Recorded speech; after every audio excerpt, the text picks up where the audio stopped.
Can I switch gears again and just talk to you, Danny, about um, some of the mistakes that you've seen people make?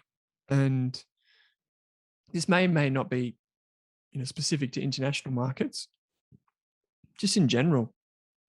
What are people doing, and what do you see kind of rhyme or repeat time and time again? Yeah, I like to.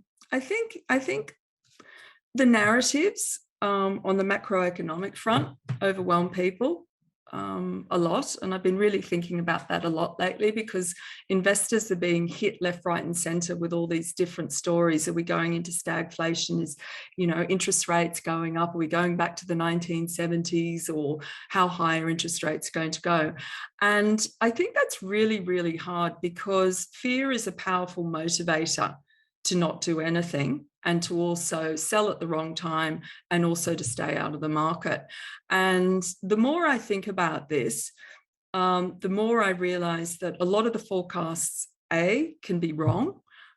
We didn't have the 20% contraction in GDP growth in Australia as a result of the pandemic, and the world didn't end after the GFC.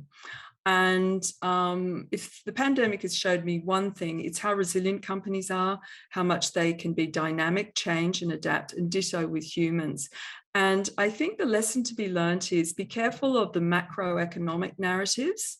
And you see it in the likes of fiat currencies are collapsing, and you have to only buy gold, or you have to buy cryptocurrencies or whatever. Investing in shares is really, really about understanding your company and understanding their business model and what they are doing, and whether or not you're buying a company that's into a secular trend, or whether or not you're buying a company like an oil company that is geared into the movement in the oil price, which they can't control. And one example I wanted to give was that people forget, like everybody's like, bye the oil sector, oil's going to $100. Who knows? May not. OPEC might decide to come out and say, well, actually, we're going to decide to lift production. And, it's been the perfect storm, excuse the expression. Hurricanes have hit in New Mexico. You've got political interference in terms of the Russians and the pipelines and the gas in Europe. You've got stronger recovery as a result of the pandemic. But at the end of the day, as an oil company, you're dependent on how much you can extract the oil and the external price, which you can't control. Woodside's share price is the same as it was in 2004. And if you had bought it in 2009, around then, it was $74. Like, that's a really, that's not a great investment, by way of example. So I guess what I'm saying to people is really understand the company that you are buying and try and risk adjust it. Does the company have a history? Because does it have good management? Because the other thing that investors tend to do is they look at the share prices and they take their view on how good a company is from the share price.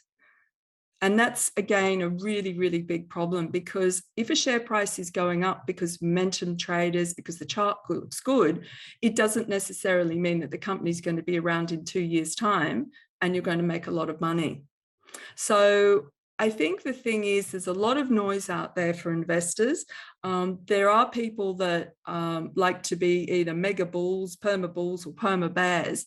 But if you're constructing a portfolio, I want people to really try and understand what they're buying, unless they're buying an ETF, which is then a completely different kettle of fish, because you're buying an index. So you're buying the whole of the ASX 200, or you're buying NASDAQ, or you're buying like a secular theme like decarbonisation or cybersecurity.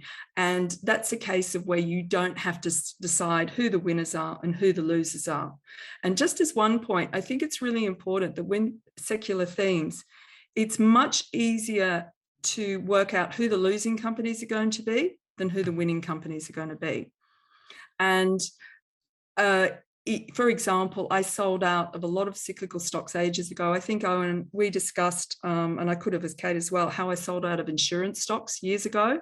I sold out of Origin, I sold out of AGL, and a lot of those were made on my views on the secular themes of what was going to happen in the world. Now, whilst I mightn't have got the top of the market, the point is my money had been redeployed in other stocks that have performed much better.